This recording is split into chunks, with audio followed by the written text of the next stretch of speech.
Millions of Americans along the Gulf Coast are bracing for more torrential rain that could lead to life-threatening flash flooding. Tropical storm Arthur has already formed in the Gulf, making it the first named storm of the Atlantic hurricane season. Parts of the Midwest are under tornado watch and could also experience flash flooding. CBS News national weather correspondent Rob Maricano is live in Illinois. Hey there, Rob. How are people preparing? You're on the road. We are on the road. We are on the chase.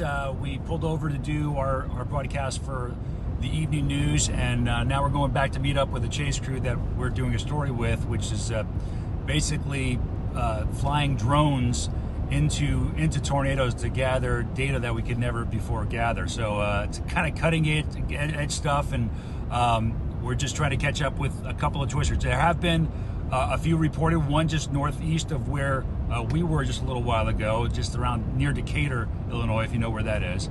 And I think we have video out of one out of Alabama, which is kind of, I don't want to say off the radar, but that's influenced in some ways by Tropical Storm Arthur.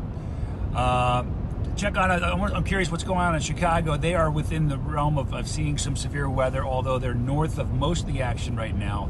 It looks pretty gloomy there for sure, but the tornado watch that's in effect for a massive chunk of Illinois, Missouri, and Indiana, that's in effect till after midnight. So we still have several more hours of these storms to go through, and the ones that do develop into severe storms are moving at like 50, 60 miles an hour. So that's dangerous to begin with. Then we have nightfall coming. This is really unusual for the month of June to have these sort of jet stream dynamics be so strong. It feels more like February or March, and that coupled with the strong sun from June, the tropical moisture that we're getting because it's summertime now, it's really leading to a recipe that we don't typically see in June. So a little dicey tonight here in the Midwest, to say the least, and then this all does come to the Northeast tomorrow, much like it did last week. So it's been a busy couple of weeks there, Jules. Yeah, absolutely. Okay, let's talk about Tropical Storm Arthur. Is it tracking toward Louisiana? What do we expect through the night and into tomorrow?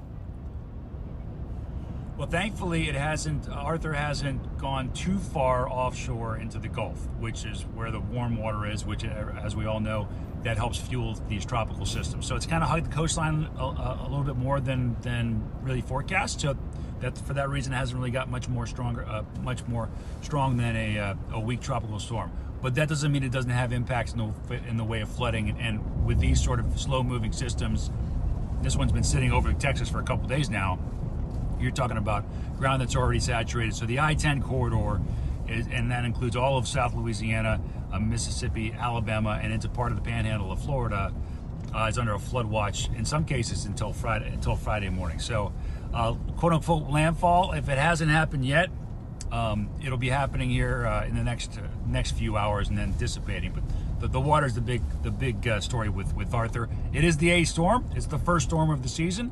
It is June, the first month of hurricane season, so we still have a long ways to go as far as getting through hurricane. But I tell you, so it's kind of an early start to hurricane season, and the tornado season doesn't want to quite end just yet. Goodness. So I don't remember the last time I've seen an intersection like that.